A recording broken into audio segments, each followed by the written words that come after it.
that. Now, how did they do that? First off, some people maybe had, for ease, they had a 32-gallon can. Now they can find out that you got a smaller one, so they just went there because it was easy. Other people said, I can do more by processing some of my food waste into the green barrels. And I'll do more recycling because I wasn't doing that enough. But somehow people ended up getting down to the smaller barrels, and that's continuing even today. So there is a migration, and we've done the analysis working with Recology, who is giving us on a regular basis this type of information. We're tracking it and putting it into formulas to try and figure out where we are. So, the green cans. The green cans are also reducing too. Some people had cans when it was free, and now it's $6, and they're saying, wait a second, I don't want to pay. I'll have my gardener take it away, or I didn't need them. So they're also going down. Okay, about 10% of the green cans have gone down since we started billing. Currently, there are 1,966, and I put a plus there, green cans out there. And the reason I put a plus out there is every time Recology goes and picks those up, they keep track of what they're actually picking up, and they got a count. And as the leaves start coming down, people are bringing out all their old green cans and putting them out on the street. So we're getting a good count now, and we're updating it. So right now, there are 899 residents who, on a composite, if you add all of their green cans together, they're extra green cans. Everybody gets 2, but number 3 and above, there is 1,966 cans out there that have not been that have been now accounted for and are going to be charged for. Okay, they generate about $140,000 at $6 a can. And just to let you know, I've already mentioned one person has 35 cans. Several people have in the 20s. All right, but 90% of the people, actually it's 92%, and you'll see in a minute, have either a third or a fourth can. All right, so that's significant to know. Next chart.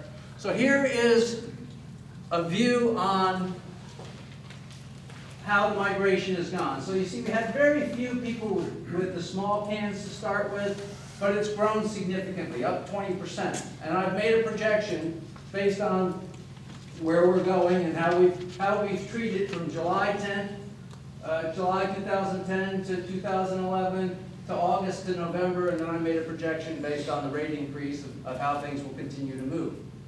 So the small cans will go up. The 96-gallon cans obviously will come down. The other ones will all come down. Our most popular can is the 32-gallon can. All right. Next chart. So here is the list of people, or not. Number is like a Pareto, so to speak. Oh, the colors didn't come out well. All right. Sorry about that. So on this chart here, you'll see there are 393 people that have the basic 2 green cans and they have 1 extra. There's 268 people that have the basic 2 green cans plus 2 extra, so they have 4 cans, etc., etc. So that is, if you look at these with the 1, 2, 3, or 4 extra, that's 92% of all the extra green cans. So the majority of people are covered by having a couple extra cans. All right, but remember, each one of those cans costs the town $19.31 to process, regardless of what you end up paying, or what we end up paying. All right, so, and you can also see 33 people have, just pick some random numbers, 33 people have 6 extra cans, 6 residents have 8 extra cans, 2 residents have 11, etc., etc. All right, and you see somebody has 23, 21, etc. Okay? Okay, so in August we started getting some better feedback from Recology and the SBWMA. They were doing their forward cost projections, and they told us what they projected our underrun to be, which is for last year it's currently sitting at about $686,000. And they also told us that some of our costs have gone up. They have some CPI index costs that allows them to raise their rates, and the cost of the disposal by the SBWMA has also gone up a little bit. So we got those costs out, and then lastly there was the input on the Allied contract. So our costs have gone up, and as I said, if you look at what we've collected and the way we're collecting and paying today, which is collecting $2.4 million, if we add in all the extra costs plus the underrun from the year before, or from 2011, you know, our backlog is $1.2 million. So anyway, let's talk about Allied. So we knew back in December that the Allied contract was over, and there was a projection that there was going to be some extra costs from Allied. Why the extra costs? Well, Allied had given their employees raises prior to the end of the contract. Those raises were binding. They also had some additional costs for route costs and disposal costs that they hadn't projected, because they normally did those things at the end of the year. They were always done in arrears because it was a cost-plus program. So there were some extra costs that were out there, and when we spoke about them both in February and April, we said we thought they were going to be at least $300,000. The projection was $334,000. Well, at the end of the day, it's $337,000. All right? Now, we point out, and we discussed back in the earlier presentations too, that during the Allied contract there was a period of time that we had some extra money. So there was a change in where we disposed of some of our solid waste, and we got a rebate back from what we had. We didn't pass that back on as a town. It wasn't passed back to the ratepayers, but it was just held. And it was held to defray against future rate increases, as well as, you know, there was some extra money that somehow got swept up into the general fund. And you'll see later that we don't think you should repay that again. So we'll talk about that. So, next. Okay, so what we did, the notice rates. Just recently you got a letter in the mail and it said, here's the rates, your rates are going to go up, and this is what the numbers are. And many of you sent letters in. Many of you said, gee, they're going to go up, you know, 48%. Again, they just went up 40-some-odd%. That's a 100% increase in a year. So why are you guys just doing that? Why are you doing that? And so what we want to let you know, when we send you the notice rates, by law, we have to set the rates at a level that we know that we can live within. We did further work after we sent you those rates, because we know we can't raise the rates. Once we notice them, there's a time period, and the clock starts ticking, and we can't make those rates come into effect. So we give you the rates that the upper band of what we think that they're going to be, and then from there, if we can adjust them further down, we will. All right? So we gave you the higher rates, which is 49% increase, and those rates include paying all the backlog, paying the increases, and paying the Allied cost all off. And that was 49%, a 49% across the board increase to everybody's rates. All right? We didn't really address the green cans at that time, nor did we address the commercial rate increases of 83%, because there are some commercial customers here, and we're raising their rates as well, and they were in the notification rates. Okay? So if you projected this forward, Jerry, myself, and John all felt that that would be a very substantial overkill in the subsequent years after 2012. And so later on, you're going to see how we've tried to address that. So what we noticed you were these rates here, with a big change here on cart number 5 and up to $15. And we also changed our commercial rates, and notice those clients. Now those commercial rates had not been changed in over 3 years, and in fact some of them, for like the 96-gallon solid waste containers, they were being charged less than the rates that we're proposing that the residents pay. So we're adjusting those now at this point in time to bring them back in line to where everybody else is. And also they're similar to some other of our neighboring towns. So what did we recommend? So we ended up talking about first the Allied. Now I mentioned to you earlier what we owe Allied is $337,000. I also said that during the Allied period of time, there was an overbilling. I won't call it an overbilling, but there was a surplus because we got a rebate. And some of that money went back into the general fund. So we think that it's not fair that the ratepayers would have to pay twice for the same service because you've already paid it once. So yes, some of it was used to defray other contract obligations and underwrite other rate increases. So the number is really unclear because of the changeover in the accounting department, but it's somewhere between $100,000 and $47,000 is what got swept up into the general fund. We believe that money should go to defray the Allied fee and not be included in this rate increase. We also felt that the green fees, as well as the commercial rate increases and the gain in the franchise tax, should also be used to defray the cost of the Allied rate increase. So it's the recommendation of Jerry and myself and John to the council that we extract the $337 from the rate increase portion that we're asking the city ratepayers to pay. Okay, now there's the underrun. Now, as I pointed out, our underrun is about $686,000. And so, again, we didn't think that it was right to pay it all in the first year. So the committee, and it's just the committee's recommendation, the full council has to agree to it, onto all these things. We've said, let's go ahead and pay this over 2 years. We got permission from the SPWMA to go do that. And we then decided, how should we split it? 50-50, 60-40, whatever. And we came up with a 2/3, 1/3. And the reason we came up with that is it allows us to have a surplus in the second year. That would be not only to cover the residual, but also cover if there's a similar CPI increase or a true-up cost increase that's similar to what we saw this year.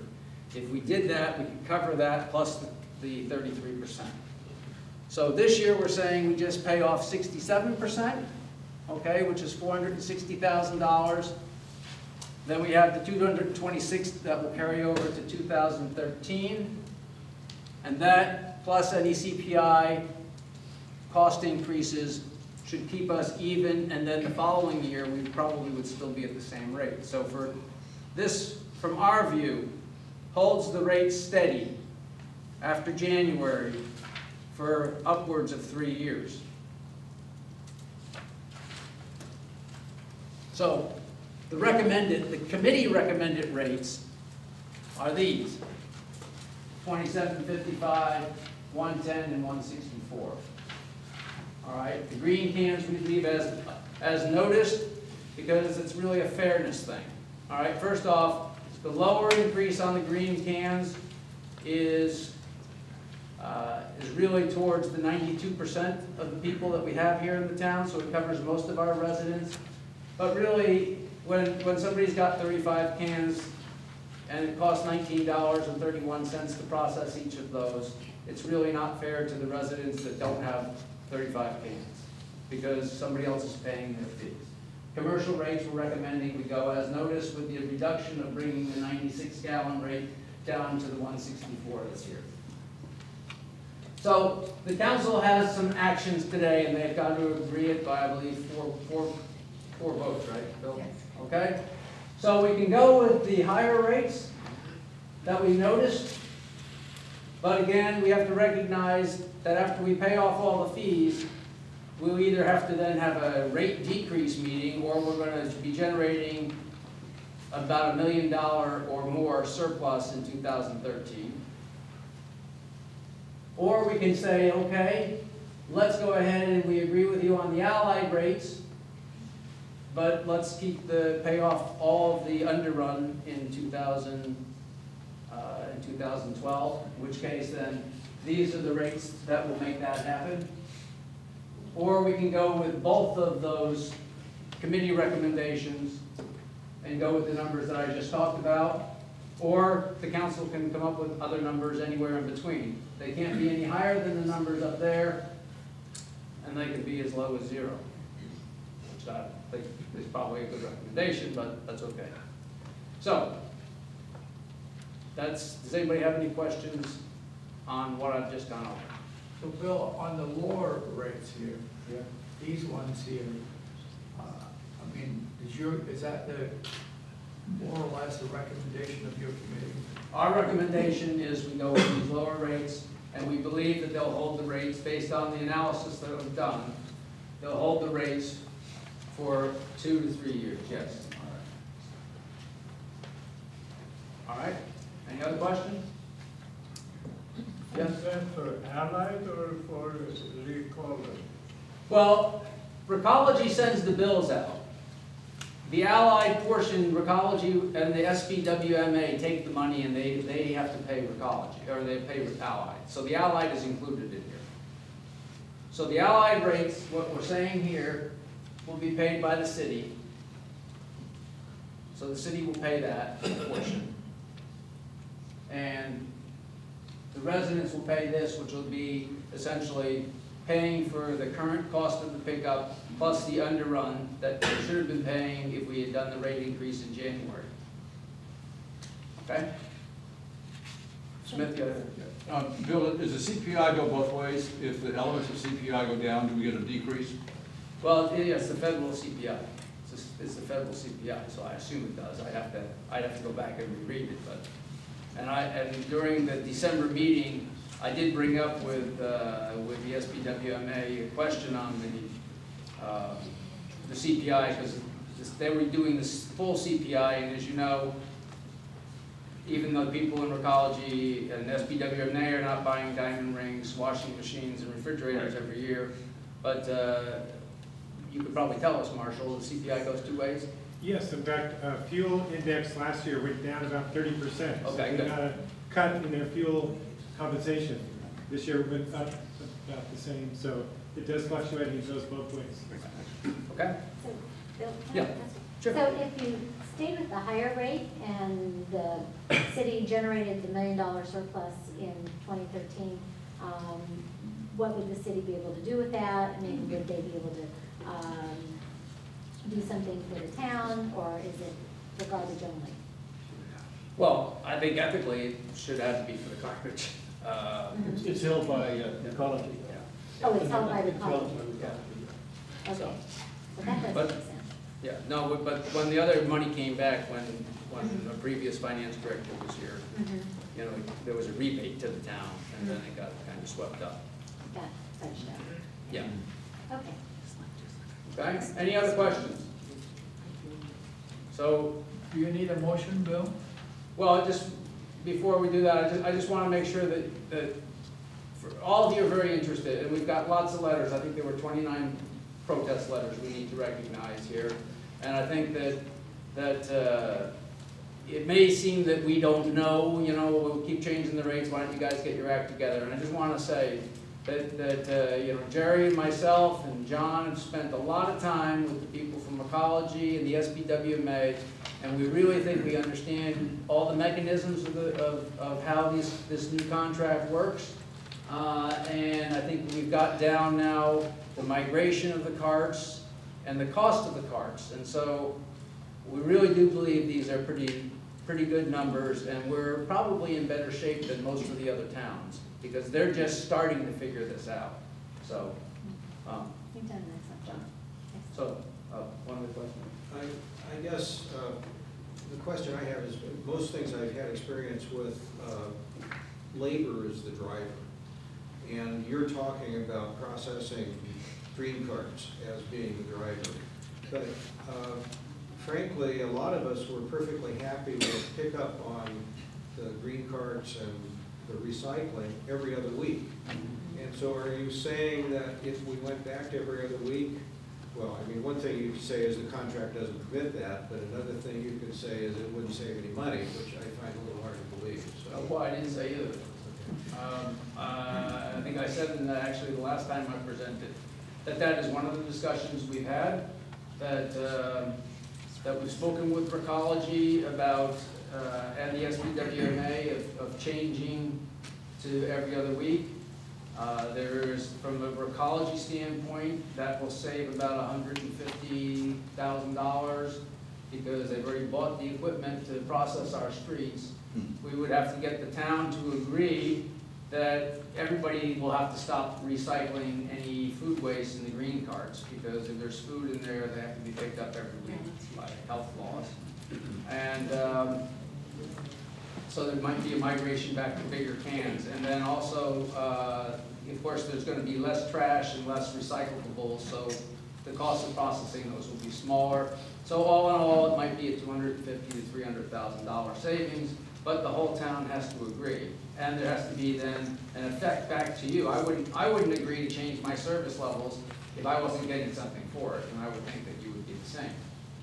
But we still have had those type of discussions, and we can continue to move those forward. However, the town, as a town, has to agree. We don't want food waste anymore in the green waste cans. Well, I would say one thing I'd be getting for it is I only have to drag the carts out every other week rather than every week, so. Well, you know, Jerry and I talk to these guys on a regular basis, and we're happy to continue to progress those. But those are the numbers that we were coming up with: 150 for the pickup, and then, you know, potentially an estimate of there'd be probably a third less green waste because we won't be picking it up as much. So the disposal fee would be less. David? Bill, can you clarify for my mind the distinction between the second and third options in reference to one, the apparent surplus is there in the third option, the committee's recommendation, there is no surplus generated. Is there, what's the committee's feeling in terms of whether that third option might eventuate in a shortfall?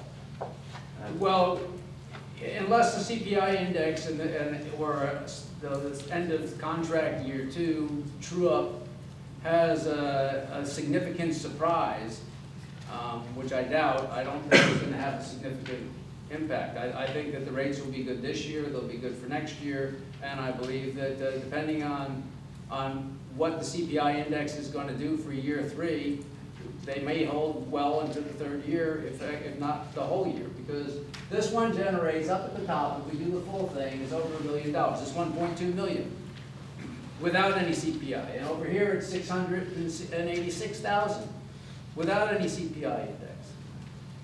Okay, so that's why I feel pretty confident that if we go down here and we split this one up, and we go down this way, that there will be extra money. There'll be a couple $100,000 at the end of, after paying off all of the 2011 underrun, there'll be another couple $100,000, and this year it was 190. That can cover that, and so depending on cart migration, I think we're going to be fairly close.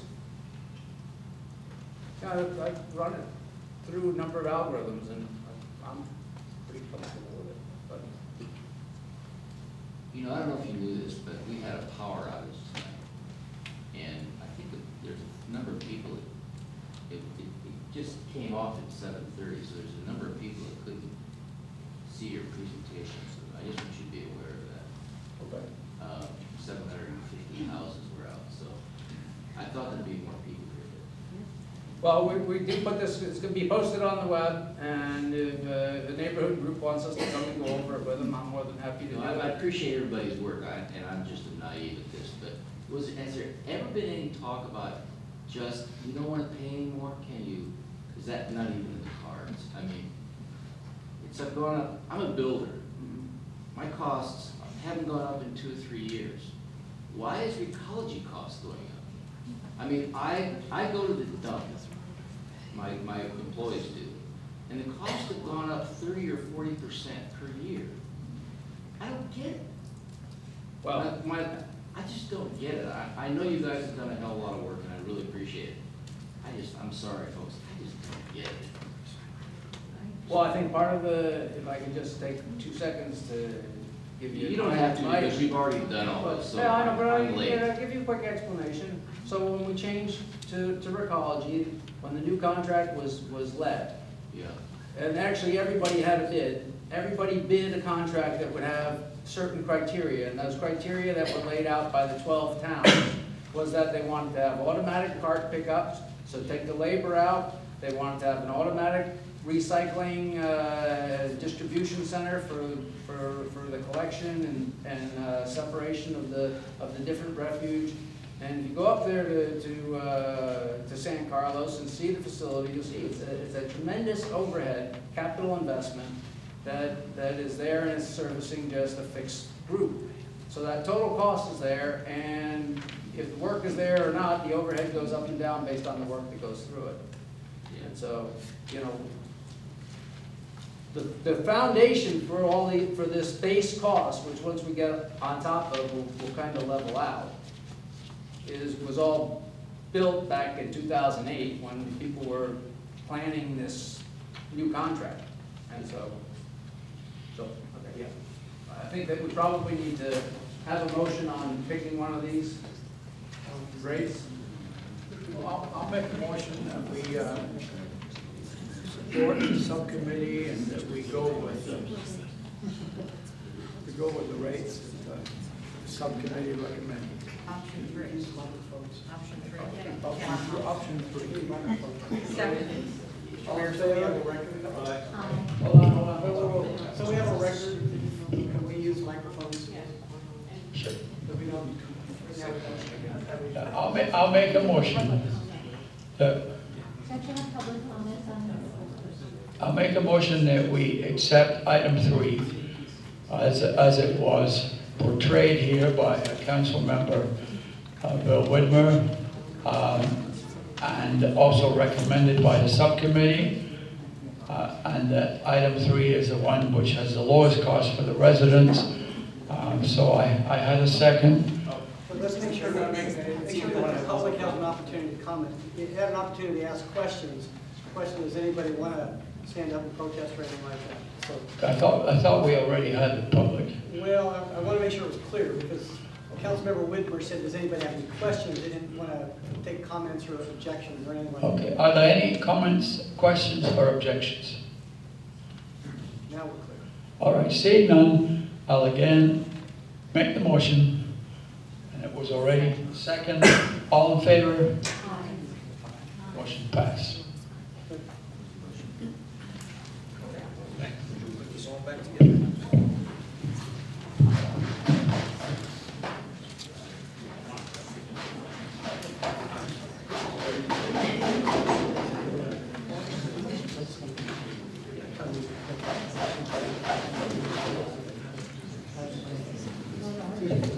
No, we don't want to have that stuff.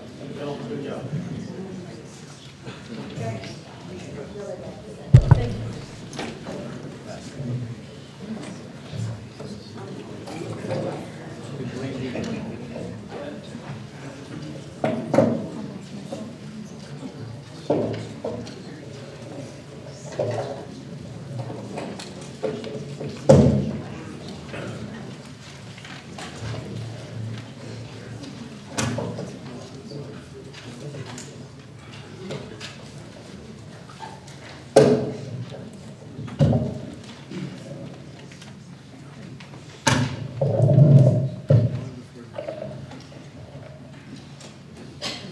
The next item on the agenda is item number 18, which is the Park and Recreation recommendation to conduct a townwide survey of resident opinions concerning the location of a new library in Holbrook Grammar Park.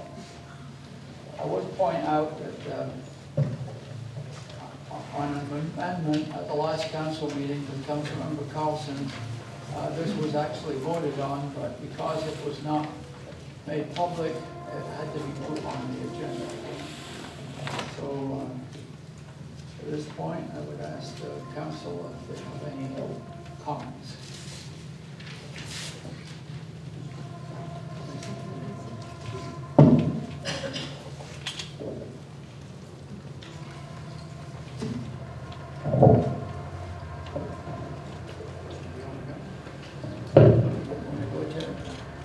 Yeah, I'll say a few things here. Yeah, Park and Rec had recommended that there should be a pull of the town on this issue or question about whether or not the library should be located in the park or not. There was a Park and Rec meeting. A number of residents showed up.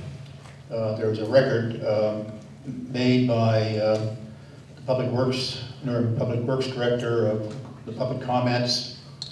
I think it's the only record of public comments for any community meeting that's been on this particular subject. So, in addition, there have been petitions, and many residents have raised the question about they want to have a voice in this. And yeah, they could have gone to the public meetings and spoken up and made their views known. But I think the council should be working on a process to try and develop a community consensus on this important issue. I think a 3-2 vote and public uproar that's been generated, we really need to work as a council to try to develop more of a consensus and a sense of community here. I think the community would respect the will of the majority if there was a vote. Certainly, I've stated several times I will support whatever that majority wants to have on this. I would hope that my fellow council members would feel likewise. Council has been elected, yes, to make decisions and to focus on issues, but this is really an unusual type issue. Involves a major capital investment, and it really helps to define what our town is in the future. So it has a long-term impact on the community. Why not do it? I think it shows respect for and concern, respect towards our citizens and concern about getting them engaged in the process. We tried with moderate success at trying to get them to come to community meetings. At least having an opportunity to vote on this, everyone would have been given the opportunity to weigh in if they choose, rather than just assuming they don't care. I think the Park and Rec's recommendation, after hearing from a large number of residents who had concerns or objections to having a library in the park, they made this recommendation to the council.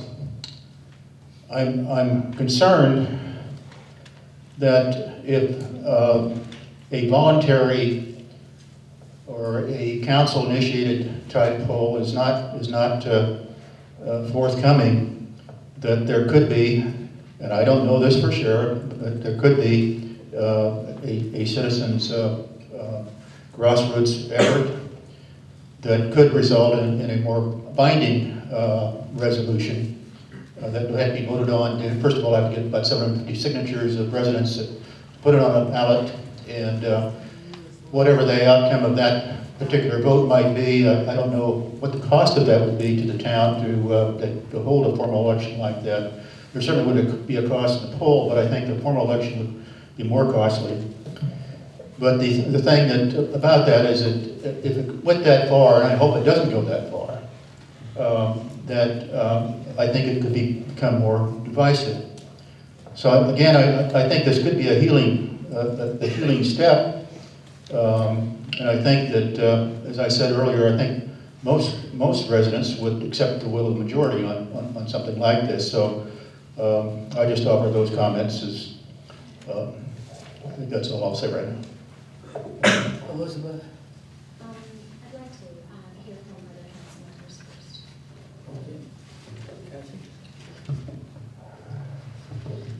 Why not a survey? It would seem to be a no-brainer. Why don't we hear from the people of the town? What are we so afraid of? But I've written out my thoughts. They're on that table, and they're typed up so people can see them, and hopefully not misconstrue what it is I'm about to say, or why I believe a survey is not the appropriate response. It's not that I don't believe in surveys, it's that I don't think a survey is appropriate here, and this is why. We've had surveys before, and typically we don't get altogether a stellar response. One of our hottest issues occurred back in 1996. It was Little League in the park. No doubt about it, it certainly was a community divider. And out of 2,500 surveys sent out, there was a good response, 1,154 responses. But you know what? The results were far from clear. 567 people favored allowing sports, and 544 were against. So where did we end up? No clear indication. Number one. Number two, what if you and your spouse or you and your adult children don't happen to agree? My husband's sitting in the audience, he can tell you he and I don't agree on a lot of things. Well, there are ways perhaps to remedy that one. You're shaking your head, you know.